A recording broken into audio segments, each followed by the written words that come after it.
안녕하십니까. IB 한국문학교사 서상훈입니다. 오늘은 제인 에어의 시점과 이 소설이 페미니즘으로 해석되는 근거들에 대해 살펴보도록 하겠습니다. 이 작품의 시점은 1인칭 주인공 시점으로 30살의 제인이 10년 전의 과거를 회상하는 형식으로 진행되고 있습니다. 즉, 화자는 이미 로체스터와 10년 전에 결혼한 제인이며 소설 속의 사건들은 모두 과거 진행형입니다. 따라서 어떤 사건이나 인물을 평가하는 주체는 바로 이 30살의 제인입니다. 우리들이 일그러진 내용에서 이미 살펴봤었지만 소설에서 특히 1인칭 주인공 시점은 주의할 필요가 있습니다. 사건이 화자의 감정과 가치관을 거쳐서 독자들에게 전달되기 때문에 때로는 사건의 의미가 완전히 뒤집어지는 경우도 발생합니다. 만약 이처럼 화자가 검은 공을 갖다 놓고서 흰 공이 있다고 말한다면 여러분은 그가 거짓말을 하고 있다는 사실을 눈치챌 수 있겠습니까?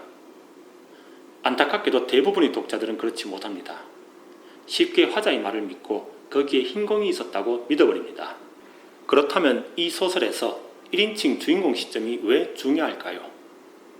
로체스터는 계속해서 제인에게 냉혹한 짓을 합니다. 그런데도 제인은 매번 로체스터님은 상냥했다라고 말합니다. 이렇게 작가는 서로 모순된 정보를 동시에 전달합니다. 검은 공을 놔두고 흰 공이 있다고 수백 번을 말하다 보니 사람들은 정말로 거기에 흰 공이 있었다고 믿어버립니다. 로체스터의 행동을 분석하기보다는 제인의 말을 믿어버린 거지요. 이렇게 작가는 시점을 활용해서 단 한 번도 상냥한 일을 한 적이 없는 로체스터를 상냥한 인물로 만들어버립니다. 그런데 이것이 소설을 영화로 만들 때 큰 문제가 됩니다. 소설에서 1인칭 주인공 시점은 흔합니다. 하지만 영화는 대부분 3인칭 관찰자 시점을 사용합니다. 3인칭 시점에서 보면 로체스터가 마초라는 사실이 적나라하게 드러납니다. 아마도 제인 에어를 영화로 만든 감독들도 이 문제를 고민했던 것 같습니다. 여기서 감독들은 딜레마에 빠집니다.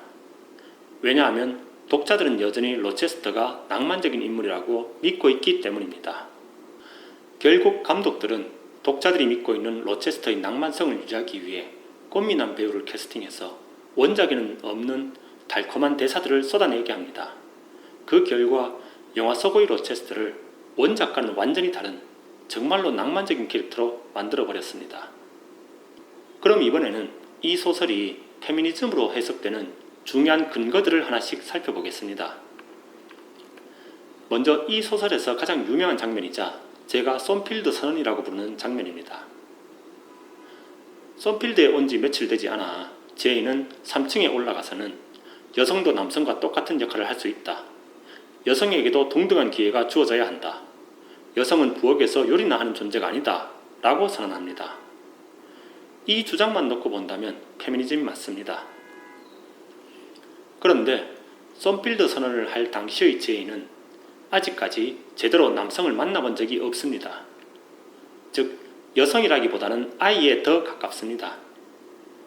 그러다가 몇 달 후에 로체스터를 만나게 되는데 그 이후로 그녀는 급격하게 순종적으로 변해갑니다.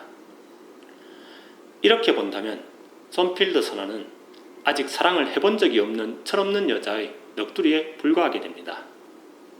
게다가 이 장면은 전체 소설 분량에서 30% 정도, 즉 전개에 해당합니다.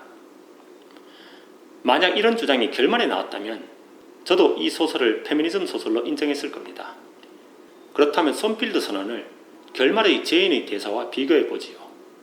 제인은 삼촌으로부터 마침내 학교를 세우기에 충분한 돈을 물려받습니다. 하지만 그녀는 자신의 꿈도 포기한 채 로체스터에게 돌아가서는 반대만 안 하신다면 주인님의 이웃, 간호사, 가정부가 되어드리고 싶습니다. 라고 말합니다. 그리고 그것이야말로 자신에게 가장 행복한 일이라고 말합니다. 이처럼 소설의 전반부와 후반부에서 제인의 가치관이 바뀝니다. 그리고 소설 전체를 놓고 본다면 솜필드 선언은 오히려 후반부에 나타나는 그녀의 순정적인 모습을 강조하기 위한 장치로 볼 수 있습니다. 두 번째는 로체스터가 제인에게 청혼하는 장면입니다. 여기서 두 사람 모두 평등이란 단어를 언급합니다. 평등이란 단어만 놓고 본다면 페미니즘으로 보입니다. 그런데 정말 이 장면에서 두 사람은 평등할까요? 잠시 소설 속 시간을 10분 전으로 되돌려보죠. 로체스터는 자기가 곧 잉그램 양과 결혼할 계획이니 제이는 아일랜드로 가서 오골 부인의 5딸을 가르쳐야 할 것이라고 겁을 줍니다. 아마도 이 오골 부인이란 사람은 로체스터가 꾸며낸 인물일 겁니다. 어쨌든 제이는 솜필드에서 떠나야 한다는 생각에 힘들어합니다. 로체스터는 거기가 아주 먼 곳이며 한번 거기로 가게 되면 2번 다시 자신을 못 보게 될 것이라며 제인을 괴롭힙니다. 그러자 제인은 주저앉아 울음을 터뜨립니다. 그런데도 로체스터는 괴롭힘의 강도를 더욱 높여갑니다. 결국 제인은 정신적 고통을 감당하지 못하고 몸을 떨면서 이제는 굴복할 수밖에 없다고 생각합니다. 이런 제인의 모습을 지켜보면서도 로체스터는 담배를 피우며 어디선가 나이팅게일 소리가 들린다고 딴청을 부립니다. 이렇게 한동안 그녀를 괴롭히던 로체스터는 제인의 정신이 완전히 붕괴된 다음에야 마침내 청혼을 하는데 여기서 나와 대등한 존재라는 말을 꺼냅니다. 정말 로체스터는 제인을 자신과 대등한 존재로 취급했나요? 우리는 그의 말을 믿어야 할까요? 행동을 믿어야 할까요? 세 번째 장면은 제인이 로체스터와 결혼을 약속한 후에 자신을 노예처럼 바라보는 그에게 노예 보듯이 바라보지 말라고 말하는 장면입니다. 제인은 어딘가에 노예 여성들이 있다면 자신은 선교사가 되어 그 여성들에게 자유를 가르치고 혁명을 일으켜서 해방시키는 존재가 되겠다고 말합니다. 이것은 명백한 거짓말입니다. 실제로 나중에 로체스터가 자기 아내를 짐승처럼 감금하고 있다는 사실이 밝혀집니다. 그때 제인은 그녀에게 자유를 가르치지 않습니다. 혁명을 일으키거나 해방시켜주지도 않습니다. 결국 아무런 도움도 주지 않은 채 혼자 솜필드를 떠나버립니다. 네 번째 장면은 결말에서 로체스터에게 돌아온 제인이 자신의 주인은 자신이라고 말하는 장면입니다. 멋진 말입니다. 이 말만 들어보면 정말 제인이 자주적인 여성 같습니다. 그런데 정확한 문장은 이렇습니다. 주인님, 저의 주인은 제 자신입니다. 제인은 로체스터를 주인님이라고 부르면서 동시에 자신의 주인은 자신이다라는 모순된 주장을 하고 있습니다. 이어서 이렇게 말합니다. 제 마음은 온통 주인님의 소유물이에요. 그렇다면 제인의 진짜 주인은 도대체 누구입니까?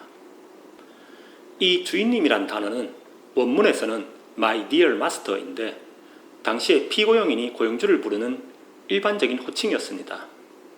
그렇다면 제인이 로체스터를 주인님이라고 부르는 것은 당연해 보일 수도 있습니다. 하지만 이 장면에서 이미 제인은 더 이상 로체스터의 피고용인이 아닙니다. 따라서 여기서 주인님이라는 호칭은 문자 그대로 소유주라는 의미로 사용되고 있습니다. 이처럼 페미니즘의 근거로 사용되는 장면들은 그 장면만 떼어놓고 봤을 때만 유효합니다. 오히려 좀 더 시야를 넓혀보면 페미니즘을 부정하고 남성 우월주의를 지지하는 근거로 사용되고 있음을 알 수 있습니다. 그럼 다음 시간에는 제인의 성격과 공간적 배경이 가지는 의미에 대해서 분석해 보도록 하겠습니다. 감사합니다.